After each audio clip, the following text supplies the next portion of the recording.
Good morning, children. Today we are going to study refraction on the basis of wave theory. So we are going to discuss Huygens wave theory again.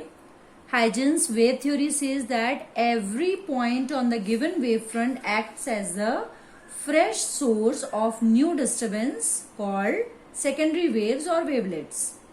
And second principle says that the new wavefront at any instant is given by the forward envelope or a common tangent to the previous wavefront. So on the basis of that, we are going to study refraction. So for this, we have taken a simple diagram in which we have taken an interface. Let us name this interface as X and Y. So let us name this interface as XY. XY separates rarer medium in which the velocity of light is V1 to the denser medium in which the velocity of light is V2. So we have taken two parallel rays, say 1 and 2. Parallel set of rays always form plane wavefront. So there will be so many rays, but for our convenience we have taken two rays, 1 and 2. There will be so many plane wavefront, but we have taken one such wavefront AB, plane wavefront. So when one moves and falls at the interface, as it is moving from rarer to denser medium, it will bend towards the normal. So rather than going straight, it will bend towards the normal. Angle of incidence is I and angle of refraction is R.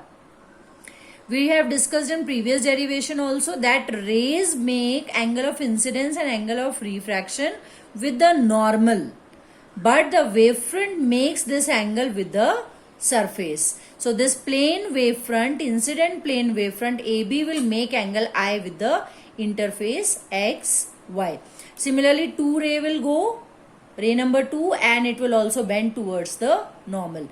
Now, as we know that incident rays and wavefront makes an angle of 90 degree. So this angle is 90 degree. This angle B is 90 degree.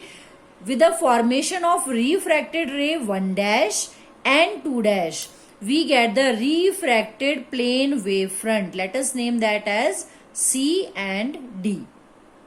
Right? So CD makes angle R with the interface. The same way, this is also R, refracted ray and normal, angle is R, refracted plane wavefront and interface angle is R. So we are going to prove the law of refraction, which says that the sine of angle of incidence to the sine of angle of refraction is always equal to a constant, and we name that constant as refractive index. Refractive index tells us the light bending ability of a medium. So we are going to find sine of I, we are going to find sine of R, and then we have to find its ratio. So let us assume that the incident plane wavefront, see, due to 1 it is hitting at point A, and due to B it is hitting at point C, right? So according to Huygens principle, every point on the given interface XY act as a source of the new wave. Because it is moving from rarer to denser medium, its speed will slow down here. Similarly, its speed will slow down here. So let us assume the time, a particular time small t, in which the ray moves from A to D. Because its speed has reduced, so let us find the distance by the formula speed into time. So this distance, yes, this distance AD is given by speed of light V2 in the second medium into T. Right? In the same time, the light moves from B to C, and this distance B to C could be given by speed of light V1 into time T. Right?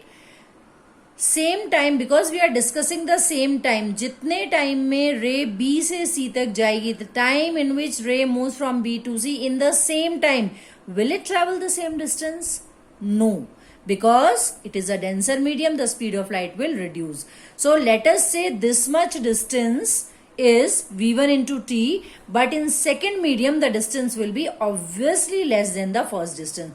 So assuming that much time, if we draw an arc, the distance AD will be the distance covered in the same time in which B moves, the light moves from B to C. So the distance AD will be V2 into T, distance BC will be V1 into T. Now if we look at triangle ABC, as we discussed, this angle is 90 because the angle between the rays and the wavefront is 90. Similarly, this is the refracted plane wavefront CD and the refracted ray, the angle between them will also be 90.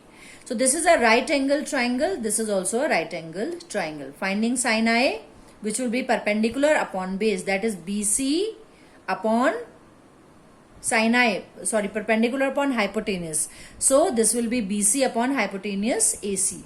So we can write it as V1 into T upon AC. Similarly, in this triangle, sine of angle of R.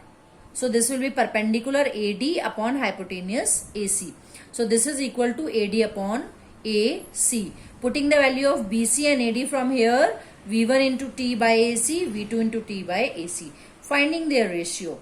That is sin I upon sin R will be V1 into T by AC, V2 into T by AC. AC and T gets cancelled out. What remains? V1 by V2. As we know that V1 by V2 is the ratio of the speed of light in first medium to the ratio of the speed of light in second medium.